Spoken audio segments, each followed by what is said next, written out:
విఘ్నేశ్వరుణ్ణి స్మరించినంత మాత్రము చేత విఘ్నము తొలగిపోతుంది. విఘ్నము అంటే పరమ ప్రమాదకరమైనది. అది కార్యహంతి అంటే ఇక కార్యము జరగకుండా చేసేస్తుంది.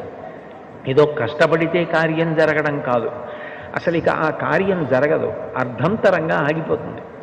అట్లా కార్యం ఆగిపోయింది అంటే విఘ్నేశ్వరుని యొక్క అనుగ్రహం లేదు అని గుర్తు.